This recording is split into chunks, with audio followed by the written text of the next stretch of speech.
Hi everyone, thanks for joining me in another video, and this one is another one that's a little bit different because I'm not even trying to capture an image today.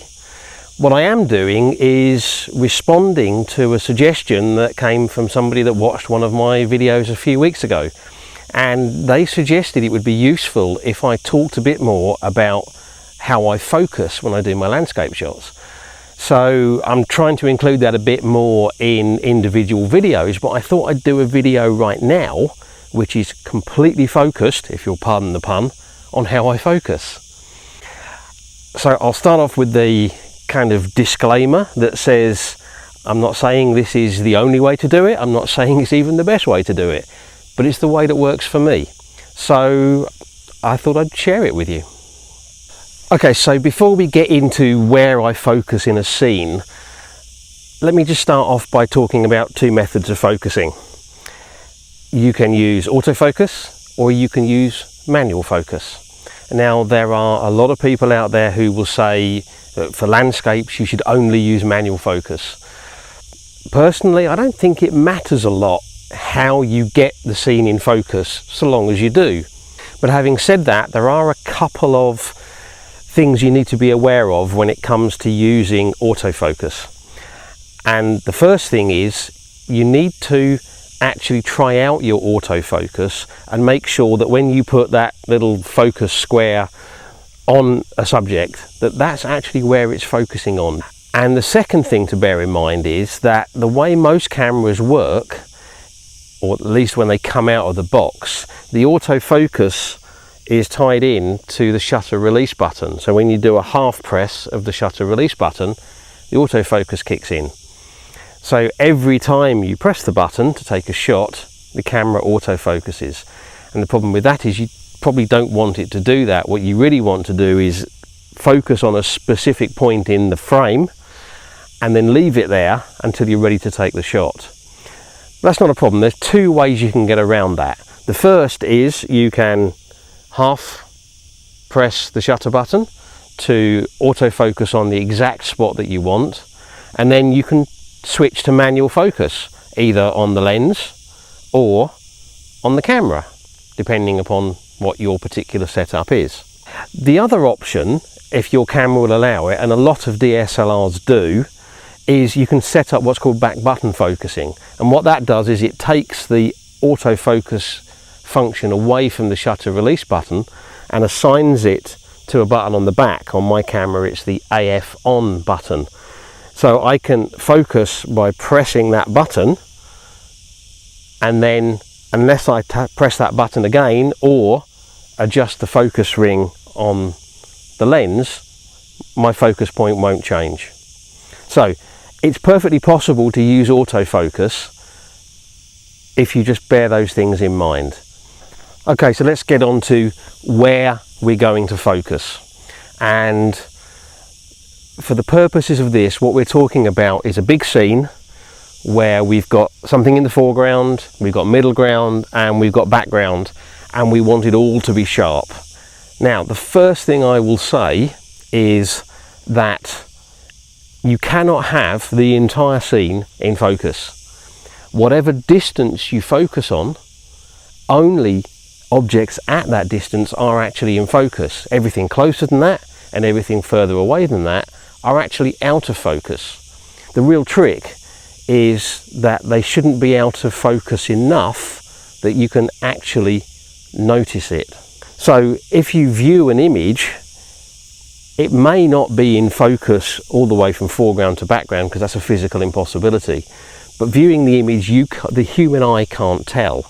That setup where even though the foreground and the background or whatever may be slightly out of focus, we can't tell that it's out of focus, is what we call acceptably sharp. What do we mean by acceptably sharp? Well, there's a whole mass of information about acceptably sharp and how it's calculated. It's based upon viewing an image from a specific distance and a specific size, and the default is kind of a 25 by 20 centimeter image viewed from 25 centimeters away, I think. So that's a 10 by 8 image viewed from 10 inches away. That whole topic goes by the name of the circle of confusion. So if you want to know more about that, then jump into your search engine, type in circle of confusion photography, and you'll find loads of information on there about it. For the purposes of what I'm talking about in today's video, I'm going to use that default circle of confusion. So in other words, that's that 25 by 20 centimeter print from 25 centimeters away for any calculations that I use. So we want to get back to front acceptable sharpness all the way through our scene, everywhere from this grass in the foreground down here all the way up to the end of the mountain there, and even the hills over in the background. Three approaches that I've used, and the first one is hyperfocal distance. Now this is the most scientific method, and I'll try to explain it, hopefully without confusing either you or me. But basically what it means is, for a given sensor size, focal length and aperture, there is a distance that you can focus at, and then everything from halfway to that distance all the way to infinity will be acceptably sharp. So to give you an example of what that means, I have a full frame sensor. I have a 16 to 35 lens at 16 millimeters and an aperture of f11. Now I can look at the app that I've got that gives me hyperfocal distances, and that tells me the hyperfocal distance for that setup is 0.77 meters. And everything from halfway to that, so in other words 0.39 meters, all the way to infinity will be acceptably sharp. Now the only challenge with this is that it is actually a really exact set of measurements. So if I get it wrong and I focus a little bit further away or a little bit closer, then either my foreground or my background are not going to be sharp. And I also have to know exactly how close my foreground is to make sure that it's within that range. I don't have to know how far away my background is, because that's largely going to be infinity. But who wants to go around measuring distances exactly to make sure that you're in that particular range?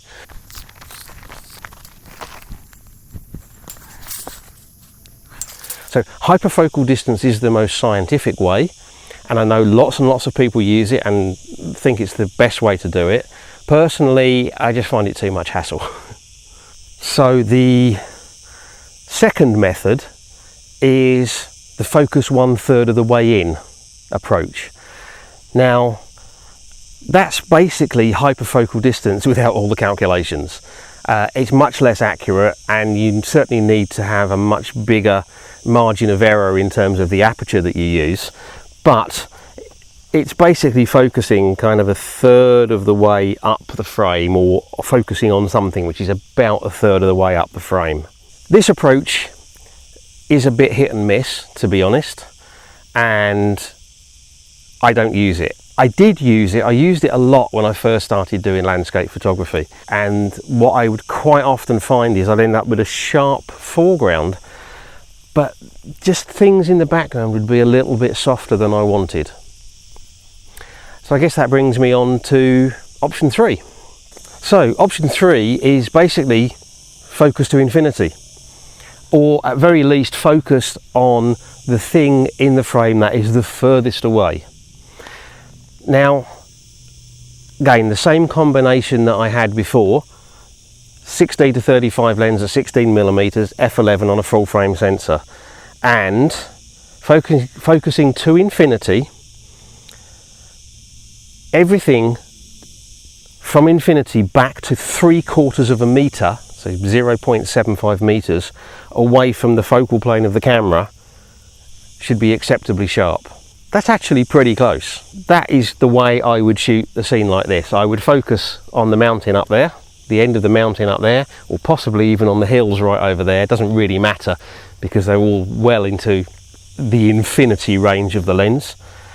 And that would mean that this grass down here in the foreground, which is probably 1.5 meters away, will be sharp as well. Of course, if you start to extend that focal range, if you go out, let's say, to 35 millimeters and you focus on infinity, then you get a very much reduced area in the foreground which is going to be sharp.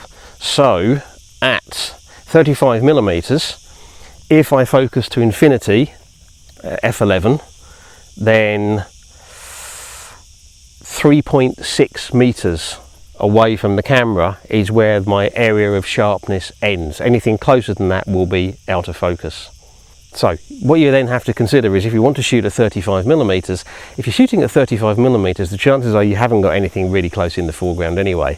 But if you have, you can of course always reduce the size of the aperture, so go up to f13, f16, but then you've got to be careful about diffraction starting to creep in and making the image look soft. Or the other option, of course, is to focus stack. And that's what I would normally do if I can't get the range that I want by focusing to infinity. If my foreground is closer than I can get sharp, then I will focus stack the image, and I'll take one shot focus right in on the foreground, one a little bit further in, and one at infinity. And then I'll just bring those together in Photoshop, and I'll end up with an image that's sharp back to front. But what about shooting telephoto? If you start going out to, 100 mil, 135 millimeters, 200 millimeters, well, the chances are, if you're shooting at those kind of focal lengths, then almost everything is going to be a long way away. So again, it's just normally a case of focusing on infinity. But on odd occasions, I do shoot longer focal lengths and I want to have something reasonably close sharp and also something in the distance sharp. In fact, there was an example of that in a recent video. I'll put the picture up now, and this one I focus stacked. I took one shot focused on the reeds in the foreground, I took one shot focused on the rocks in the midground, and one shot on the background, or basically focused to infinity.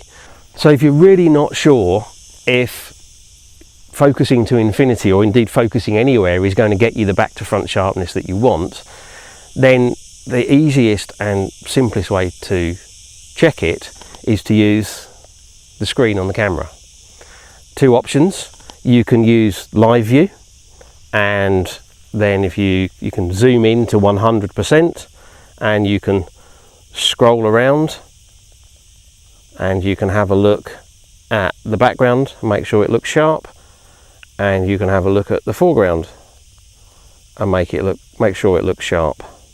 And just one thing to say, I do use that method, but in low light situations it can be really difficult to see on the live view, and also if you're in windy conditions, maybe using a telephoto lens, you can get blurriness just because the camera is getting kind of pushed around a little bit. So the other option is take a shot. Just simply take an image and then go into your preview of the image and then do the same thing again. Zoom into 100% and check that everything, background and foreground, is all nice and sharp. And if it's not, change your aperture, or change your focus point, or think about focus stacking.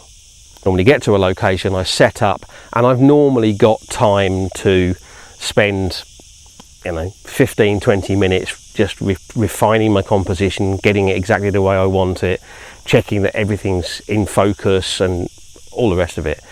Just occasionally I'm in a rush. I find a scene and the light is just about to go and I'm rushing to set up and I don't have the time to do that. In which case what I'll do is I will shoot as if I was going to focus stack. I'll shoot at infinity, I'll shoot in the middle, or I'll shoot in the foreground. And Then if I need to, I can focus stack, and if I don't need to, then I'll just use the one that I've shot focus to infinity. So if I'm in a hurry, I'll take 3 shots in quick succession, and it doesn't take long to refocus and take another shot. So that's my approach to focusing, and what it boils down to is the majority of the time I focus on infinity, and the rest of the time I focus stack. I hope you've enjoyed the video. I hope it's been informative. You know, if you've got different ways of doing things, I'm more than happy to hear about it in the comments below. If you've enjoyed the video and you want to see more, then don't forget to hit subscribe, and of course the little alarm bell. Likes and shares really help me to promote this channel and get more and more people watching these videos. So if you feel like hitting the like button, that would be great. If you feel like hitting share and sharing it on social media, that would be fantastic. And of course, comments I've already mentioned down below. So that's it. Until the next video, thank you very much for watching. Bye.